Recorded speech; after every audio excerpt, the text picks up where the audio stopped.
Ukraine യുദ്ധത്തിൻ്റെ രണ്ടാം വാർഷിക ദിനമാണിന്ന്. റഷ്യൻ ചാരവിമാനം യുക്രൈൻ വെടിവെച്ചിട്ടു എന്ന അവകാശവാദം വരുന്നു. ഒഡേസയിൽ റഷ്യൻ വ്യോമാക്രമണത്തിൽ 2 പേർ കൊല്ലപ്പെട്ടിട്ടുണ്ട്. കിഴക്കൻ യുക്രൈനിൽ യുക്രൈൻ പോരാട്ടം അതിരൂക്ഷമായി തുടരുകയാണ് എന്ന വാർത്തകൾ വരുമ്പോൾ പി ജെയിംസ് ഈ വാർത്തകൾ അപഗ്രഥിക്കാൻ നമുക്കൊപ്പം ചേരുന്നു. Good morning P James. Good morning James, യഥാർത്ഥത്തിൽ 3-ാം വർഷത്തിലേക്കാണ് ശരിക്കും ഈ യുക്രൈൻ യുദ്ധം കടക്കുന്നത്. ഒരുപക്ഷെ ഓർക്കുന്നുണ്ടാവും, യുക്രൈൻ യുദ്ധം ആരംഭിക്കുന്നതിൻ്റെ തലേ ദിവസം 2 വർഷം മുമ്പ് ഫെബ്രുവരി 23-ന് എന്നോടൊരു ചോദ്യം ചോദിച്ചിരിക്കുന്നു. കുറേ നാളായി യുദ്ധം വരുന്നു എന്ന് പറയുന്നു, പക്ഷേ യുദ്ധം ഉണ്ടാവുമോ? അപ്പോൾ സേന പിന്മാറ്റം നടക്കുന്നുവെന്ന് അന്താരാഷ്ട്ര മാധ്യമങ്ങൾ റിപ്പോർട്ട് ചെയ്യുന്നുണ്ടല്ലോ.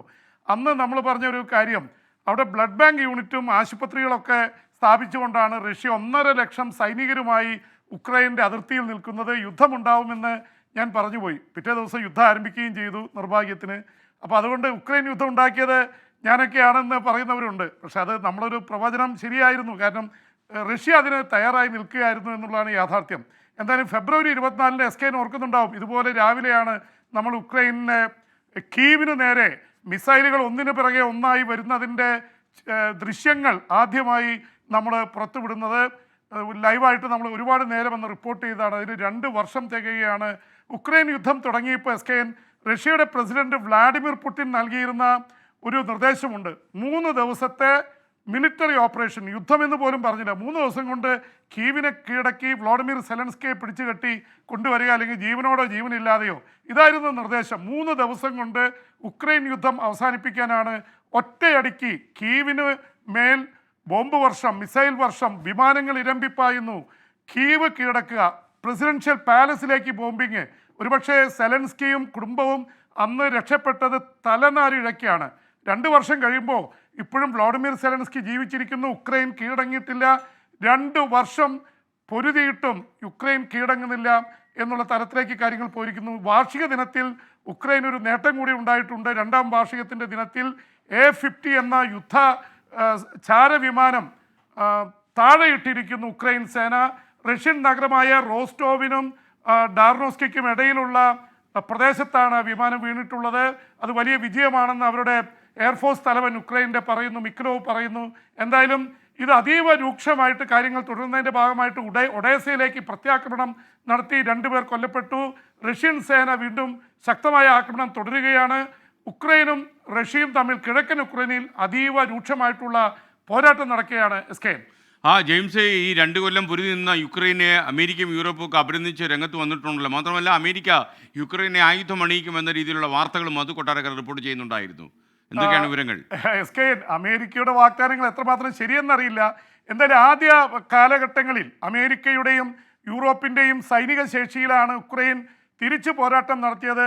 അറിയാലോ, ആദ്യത്തെ 1 വർഷം ഏതാണ്ട് 1.5 വർഷത്തിനടുത്ത് വരെ ഉക്രൈനായിരുന്നു മുൻതൂക്കം. ആരും പ്രതീക്ഷിക്കാത്ത രീതിയിൽ ലോകത്തിലെ ഏറ്റവും 2ാമത്തെ ശക്തിയായിട്ടുള്ള റഷ്യയെ വിറപ്പിച്ചുകൊണ്ടാണ് ഉക്രൈൻ സേന വലിയ മുന്നേറ്റം നടത്തിയത്. ഔദ്യോഗിക കണക്കുകൾ അനുസരിച്ച് ഈ 1.5 ലക്ഷത്തോളം റഷ്യൻ സൈനികർ കൊല്ലപ്പെട്ടിട്ടുണ്ട്. അമേരിക്കയുടെ ഇൻ്റലിജൻസ് പറയുന്നത് 3.5 ലക്ഷം റഷ്യൻ സൈനികർ കൊല്ലപ്പെട്ടു എന്നാണ്. ഏതാണ്ട് അത്ര തന്നെ 1.5 ലക്ഷത്തിനടുത്ത് തന്നെ ഉക്രൈൻ്റെ സൈനികരും കൊല്ലപ്പെട്ടിരിക്കുന്നു, റഷ്യയുടെയും ഉക്രൈൻ്റെ. അപ്പോൾ 1.5-3 ലക്ഷമായി. പക്ഷേ ഇവിടെ വന്നിരിക്കുന്ന ഒരു കണക്ക്, സാധാരണക്കാർ ഉക്രൈനിൽ കൊല്ലപ്പെട്ടത് 10,000-നും 20,000-നും ഇടയ്ക്കാണെന്നാണ് കണക്ക്. ഇവിടെ ഇസ്രായേൽ ഹമാസ് യുദ്ധത്തിൽ മാത്രം ഇതിനകം ഏതാണ്ട് 30,000-ഓളം പേർ കൊല്ലപ്പെട്ട് കഴിഞ്ഞു 4-5 മാസത്തിനുള്ളിൽ. ഇത് 2 വർഷം പിന്നിടുമ്പോഴും ആ തരത്തിൽ. അപ്പോൾ സാധാരണക്കാരേക്കാൾ സൈനികരാണ് ഇവിടെ കൊല്ലപ്പെട്ടത്. നേരിട്ടുള്ള യുദ്ധമാണ് നടന്നത്. എന്തായാലും യൂറോപ്പും അമേരിക്കയും അഭിനന്ദിച്ചുകൊണ്ട് രംഗത്ത് വന്നിരിക്കുന്നു ഇത്രയും വലിയ പോരാട്ടം നടത്തിയതിന്. പക്ഷേ അഭിനന്ദനമേ ഉള്ളൂ. യൂറോപ്യൻ യൂണിയൻ 50 ബില്യൺ ഡോളർ പാസ്സാക്കിയിട്ടും അതിൻ്റെ ആയുധങ്ങളൊക്കെ കിട്ടിയിട്ടില്ല. കഴിഞ്ഞ 6 മാസമായി യുക്രൈൻ വല്ലാത്ത പ്രതിസന്ധിയിലാണ്. ആ സമയം കൊണ്ട് റഷ്യൻ പ്രസിഡന്റ് വ്ളാഡിമിർ പുടിൻ ആധിപത്യം സ്ഥാപിച്ചിരിക്കുകയാണ്. കിഴക്കൻ ഉക്രൈനിലെ അവ്ദിവിക്ക എന്ന നഗരം കഴിഞ്ഞ ദിവസങ്ങളിൽ റഷ്യ പിടിച്ചെടുത്തു. അപ്പോൾ റഷ്യക്ക് കരസേന അല്ലെങ്കിൽ കരയുദ്ധത്തിൽ അപ്പർ ഹാൻഡ് വന്നിരിക്കുന്നു. 2 വർഷം കഴിഞ്ഞ് 3-ാം വർഷത്തിലേക്ക് കിടക്കുമ്പോൾ റഷ്യയുടെ ആധിപത്യമാണ് ഇപ്പോൾ കാണുന്നത്. ഇതുവരെ ഉക്രൈൻ ഉണ്ടായിരുന്ന ആധിപത്യം തകർന്നിരിക്കുന്നു എന്നുള്ളതാണ് നമുക്ക് ബോധ്യമാവുന്നത്. എന്ന് മാത്രമല്ല, ഉക്രൈൻ അവരുടെ സൈനിക തലവനെ വലേറിയെ മാറ്റി പകരം കുറച്ചുകൂടി ശക്തനായിട്ടുള്ള ഒലക്സാണ്ടർ സിറിസ്കിയെ രംഗത്ത് കൊണ്ടുവന്നു.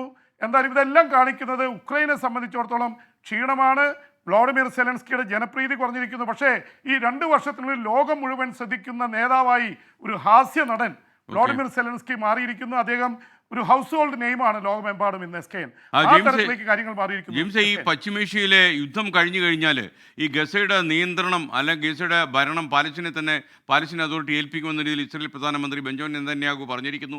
എന്നാൽ ക്രമസമാധാനത്തിൻ്റെയും സുരക്ഷയുടെയും ചുമതല ഇസ്രായേൽ കൈവയ്ക്കും, അത് കയ്യിലിരിക്കുമെന്ന രീതിയിൽ വരുന്നു. അപ്പോൾ ഇത് ഇസ്രായേലിൻ്റെ കയ്യിൽ തന്നെ ഇരിക്കുന്ന സ്ഥലമായി ഗസ മാറുകയാണോ?